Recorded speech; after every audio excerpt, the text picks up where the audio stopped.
अथ सप्तत्रिंशोऽध्यायः। 37वां अध्याय। व्यास जी का पांडवों को सांत्वना देकर अर्जुन को इंद्रकील पर्वत पर तपस्या करने भेजना।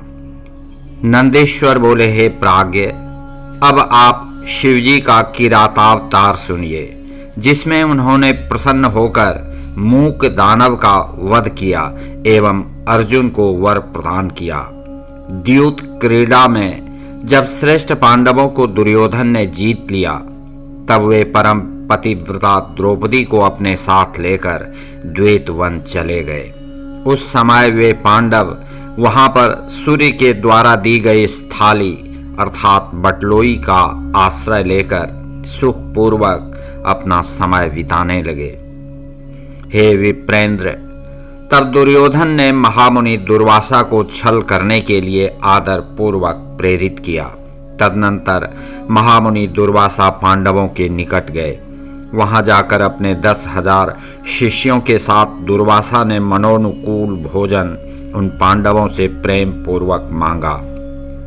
पांडवों ने उनकी बात स्वीकार कर ली और उस समय दुर्वासा आदि प्रमुख तपस्वी मुनियों को स्नान करने हेतु भेज दिया। हे मुनीश्वर, उस समय अन्न के अभाव से दुखी होकर उन सभी पांडवों ने प्राण त्यागने का मन में निश्चय किया। तब द्रौपदी ने शीघ्र ही श्री कृष्ण का स्मरण किया। वे उसी समय पधारे और शाक का भोग लगाकर उन सभी को तृप्त किया। तब शिष्यों को तृप्त जानकर दुर्वासा वहां से चले गए। इस प्रकार श्री कृष्ण जी की कृपा से पांडव उस समय दुख से निवृत्त हो गए। इसके बाद उन पांडवों ने श्री कृष्ण से पूछा, हे प्रभु, आगे क्या होगा? यह दुर्योधन महान वैरी उत्पन्न हुआ है। अब आप बताइए कि क्या करना चाहिए। नंदीश्वर बोले, हे मुने, उन पांडवों के द्वारा इस प्रकार पूछे जाने पर श्री कृष्ण जी ने शिवजी के चरण कमलों का स्मरण करके पांडवों से यह कहा। श्री कृष्ण जी बोले, हे श्रेष्ठ पांडवों, शिवोपासना से युक्त मेरे वृत्तांत को सुनिए और सुनकर विशेष रूप से शिवोपासना रूप कर्तव्य का अनुपालन कीजिए। पूर्व में मैंने अपने शत्रुओं पर विजय प्राप्त करने की इच्छा से द्वारका में जाकर महात्मा उपमन्यु के उपदेशों का विचार करके बटुक नामक श्रेष्ठ पर्वत पर 7 मास पर्यंत शिवजी की आराधना की। तब भली भांति सेवा के किए जाने से परमेश्वर शिवजी मुझ पर प्रसन्न हो गए। विश्वेश्वर ने साक्षात प्रकट होकर मुझे अभिष्ट वरदान दिया। उन्हीं की कृपा से मैंने सभी प्रकार का उत्तम सामर्थ्य प्राप्त कर लिया। हे पांडवों, मैं इस समय भी भोग एवं मोक्ष देने वाले शिवजी की सेवा करता हूँ। इसलिए आप लोग भी सब प्रकार का सुख देने वाले उन शिवजी की सेवा कीजिए। नंदीश्वर बोले, ऐसा कहकर पांडवों को आश्वासन देकर श्री कृष्ण जी अंतर्धान हो गए और शिवजी के चरण कमलों का स्मरण करते हुए शीघ्र ही द्वारका चले गए। इधर उत्साह युक्त पांडवों ने उस दुर्योधन के गुणों की परीक्षा के लिए एक भील को भेजा। वह भी दुर्योधन के सभी गुणों और पराक्रम का भली भांति पता लगाकर अपने प्रभु पांडवों के समीप लौट आया। हे मुनीश्वर, उसकी बात सुनकर पांडव अत्यंत दुखी हुए और अतीब दुखित उन पांडवों ने आपस में कहा, अब हम लोगों को क्या करना चाहिए और कहाँ जाना चाहिए? यद्यपि हम लोग इस समय युद्ध करने में समर्थ हैं, किंतु सत्य पाश से बंधे हुए हैं। नंदीश्वर बोले, इसी समय मस्तक में भस्म लगाए, रुद्राक्ष की माला धारण किए, सिर पर जटा जूट से सुशोभित तथा शिव प्रेम में निमग्न तेजो राशि साक्षात दूसरे धर्म के समान श्री व्यास जी पंचाक्षर मंत्र का जप करते हुए वहां आए। तब उन्हें देखकर वे पांडव प्रसन्न हो उठकर उनके आगे खड़े हो गए और कुशा से युक्त मृग चर्म का आसन उन्हें देकर उस पर बैठे हुए व्यास जी का हर्षित होकर पूजन किया। अनेक प्रकार से उनकी स्तुति की और कहा कि हम धन्य हो गए। हमने जो कठिन तप किया, अनेक प्रकार के दान दिए, वह सब सफल हो गया। हे प्रभु, हम सब आपके दर्शन से तृप्त हो गए। हे पितामह, आपके दर्शन से दुख दूर हो गया। क्रूर कर्म वाले इन दुष्टों ने हम लोगों को बड़ा दुख दिया है।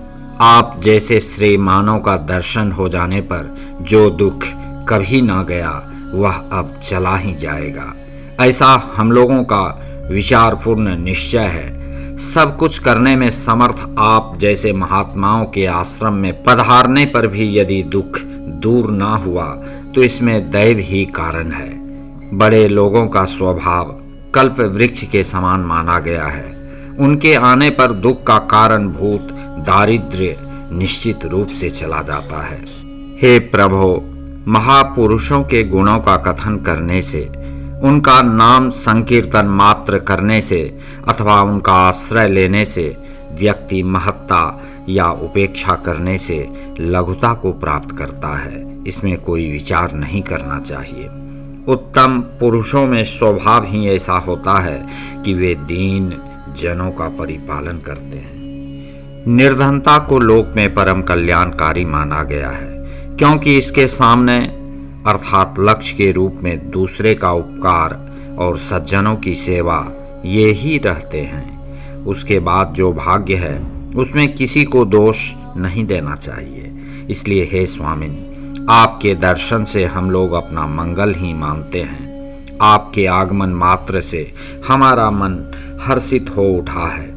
अब आप हम लोगों को शीघ्र ही ऐसा उपदेश दें जिससे हमारा दुख दूर हो। नंदीश्वर बोले, पांडवों का यह वचन सुनकर प्रसन्न चित्त हुए महामुनि व्यास जी ने यह कहा, हे पांडवों, आप लोग दुख मत कीजिए। आप लोग धन्य हैं और कृतकृत्य हैं, जो कि आप लोगों ने सत्य का लोप नहीं होने दिया। सत्पुरुषों का ऐसा अत्युत्तम स्वभाव होता है कि वे मृत्यु पर्यंत मनोहर फल देने वाले सत्य तथा धर्म का त्याग नहीं करते हैं। यद्यपि हमारे लिए आप लोग तथा वे कौरव दोनों ही बराबर हैं, फिर भी विद्वानों के द्वारा धर्मात्माओं के प्रति पक्षपात उचित कहा गया है। अंधे तथा दुष्ट धृतराष्ट्र ने पहले ही धर्म का त्याग किया और लोभ से स्वयं आप लोगों का राज्य हड़प लिया। आप लोग तथा वे कौरव दोनों ही उनके पुत्र हैं, इसमें संदेह नहीं है। पिता पांडु के मर जाने पर उन महात्मा के बालकों के ऊपर उन्हें कृपा करनी चाहिए। उन्होंने कभी भी अपने पुत्र दुर्योधन को मना नहीं किया। यदि उन्होंने ऐसा किया होता तो यह अनर्थ ना होता। जो होना था वह हो चुका। होनहार कभी मिथ्या नहीं होता। यह दुर्योधन दुष्ट है। आप लोग धर्मात्मा एवं सत्यवादी हैं, इसलिए अंत में निश्चित रूप से उसका ही अशुभ होगा। जो बीज यहाँ उसने बोया है वह अवश्य उत्पन्न होगा। इसलिए निश्चय ही आप लोगों को दुखी नहीं होना चाहिए। हर प्रकार से आप लोगों का अवश्य ही शुभ होगा, इसमें संदेह की आवश्यकता नहीं है। नंदीश्वर बोले, इस प्रकार कहकर महात्मा व्यास जी ने उन पांडवों को प्रसन्न कर लिया। तब युधिष्ठिर आदि पांडवों ने पुनः उनसे यह वचन कहा। पांडव बोले, हे नाथ, आपने सत्य कहा, किंतु मलिन चित्त वाले ये दुष्ट हमें इस वन में भी बार बार निरंतर दुख ही दे रहे हैं। इसलिए हे विभो, हमारे अशुभ का नाश कीजिए और हमें मंगल प्रदान कीजिए। इसके पूर्व श्री कृष्ण ने हम लोगों से कहा था कि तुम लोगों को सर्वदा शिवजी की आराधना करनी चाहिए, किंतु हम लोगों ने प्रमाद किया और उनकी आज्ञा के पालन में शिथिलता की। अब आप पुनः उस देव मार्ग का उपदेश कीजिए। नंदीश्वर बोले, यह वचन सुनकर व्यास जी बहुत ही प्रसन्न हुए और शिवजी के चरण कमलों का ध्यान करके पांडवों से प्रेम पूर्वक कहने लगे। व्यास जी बोले, हे धर्म बुद्धि वाले पांडवों, मेरी बात सुनो। श्री कृष्ण ने सत्य ही कहा था, क्योंकि मैं भी सदा शिव की उपासना करता हूँ। आप लोग भी प्रेम पूर्वक उनका सेवन कीजिए, जिससे सदा अपार सुख की प्राप्ति होती रहे। शिव की सेवा न करने के कारण ही सारा दुख होता है। नंदीश्वर बोले। उसके अनंतर विचार करके मुनिवर व्यास जी ने पांचों पांडवों में अर्जुन को शिव पूजा के योग्य समझा और इसके बाद उन मुनि श्रेष्ठ ने उनके लिए तपस्या का स्थान निश्चित कर धर्मनिष्ठ पांडवों से पुनः यह कहा। व्यास जी बोले, हे पांडवों, मैं तुम लोगों के हित की जो बात कह रहा हूँ उसे सुनो। तुम लोग सज्जनों के रक्षक सर्वोत्कृष्ट पर ब्रह्म शिव का दर्शन प्राप्त करो। ब्रह्मा से लेकर त्रिपरार्थ पर्यंत जो भी जगत दिखाई पड़ता है वह सब शिव स्वरूप है, इसलिए वह पूजा तथा ध्यान करने योग्य है। शंकर जी सभी प्रकार के दुखों को विनष्ट करने वाले हैं, अतः सभी लोगों को उनकी सेवा करनी चाहिए। थोड़े समय में ही भक्ति से शिव प्रसन्न हो जाते हैं। अति प्रसन्न होने पर महेश्वर भक्तों को सब कुछ दे देते हैं। वे इस लोक में भोग तथा परलोक में मुक्ति प्रदान करते हैं, यह बात सुनिश्चित है। अतः भोग एवं मोक्ष का फल चाहने वाले पुरुषों को सर्वदा शिव जी की सेवा करनी चाहिए। शंकर जी साक्षात पुरुषोत्तम हैं, दुष्टों के विनाशक और सज्जनों के रक्षक हैं। परंतु सबसे पहले स्वस्थ मन से शक्र विद्या का जप करना चाहिए। श्रेष्ठ कहलाने वाले क्षत्रिय के लिए यही विधि है। अतः दृढ़ चित्त होकर अर्जुन को सर्वप्रथम शक्र विद्या का जप करना चाहिए। इंद्र पहले परीक्षा करेंगे, उसके बाद संतुष्ट होंगे। संतुष्ट हो जाने पर इंद्र सर्वदा विघ्नों का विनाश करेंगे और शिवजी का उत्तम मंत्र प्रदान करेंगे। नंदेश्वर बोले, व्यास जी ने इस प्रकार कहकर अर्जुन को अपने पास बुलाकर उन्हें इंद्र विद्या का उपदेश किया और तीक्ष्ण बुद्धि वाले अर्जुन ने भी स्नान कर पूर्वाभिमुख हो उसे ग्रहण कर लिया। उस समय उदार बुद्धि वाले मुनिवर व्यास जी ने अर्जुन को पार्थिव पूजन के विधान का भी उपदेश किया और उनसे कहा।